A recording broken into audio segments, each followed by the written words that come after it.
documentation of the scenario that we veterans get placed in, and how we get pretty much dogged out in a sense. So after the person broke into and entered my dwelling space, they were talking about they were going to bring my RV to me, my rig, which they still have not done. We're in a scenario where they're wanting me to not go into getting my own stuff for myself and my children. With the fee that I just showed you all, the officer who broke into, who aided the dude that was breaking into our dwelling space and entered into our dwelling space with threats and telling us and my children to get out of my property. They put us on the side of the road, telling me not to let my children know that they were about to put us on the side of the road when they were asking. And so after they've done that, they wanted to tell me that they were bringing my stuff to me so that we would have some sort of shelter. They never brought it to me. This is Dave and his family and friends and clan of evil workers and evil beings. So they didn't bring it to us, but there was this program, I believe St. Vincent de Paul, something like that. And they placed us in a hotel for over the weekend. Now, mind you, I had let them know that I would be having someone come out on Monday, but they wanted to move on Friday so that we would be in this kind of scenario. Okay, so here's the receipt of me having to go and purchase a microwave so that we could eat. No kitchenette in this place that I could afford.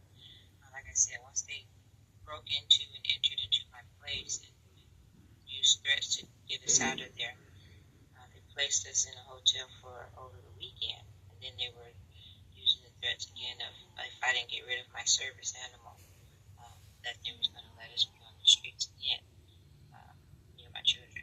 And so this is a scenario of situations. Like I said, my child went to go pop popcorn and pop fire.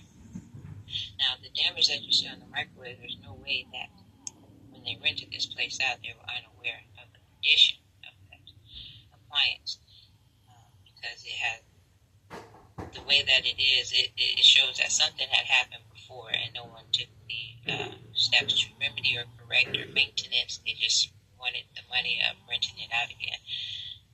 So these are the scenarios that us veterans, struggling veterans, are placed in, and then they wonder why or how come it is we don't want to be around them. You know, you say little things, or you tell the truth about facts, and they're in their feelings and mad.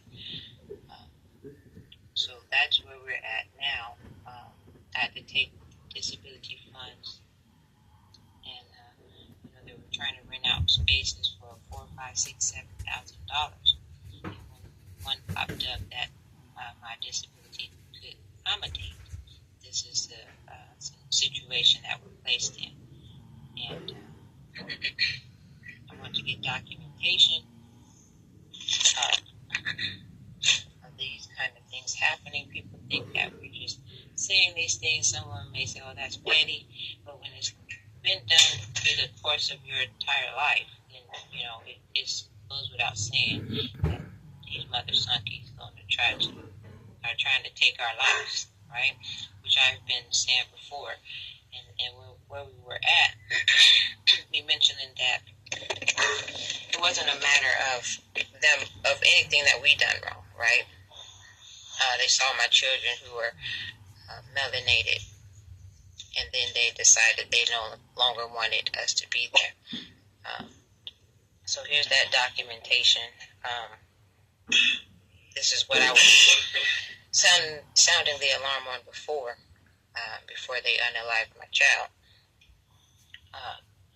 And also, I had noticed that they had placed another brother in close proximity in another space to live, so that if something did blow up, they would have a 2-for-1, right? So they're constantly trying to take out these mentally leprous beings, are trying to take out ninjas, as many ninjas as possible.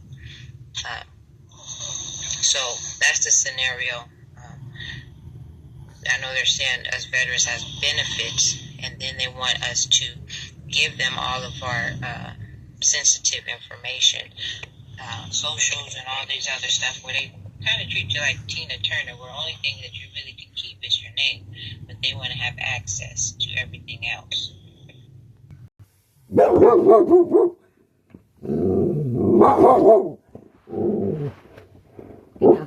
Get out.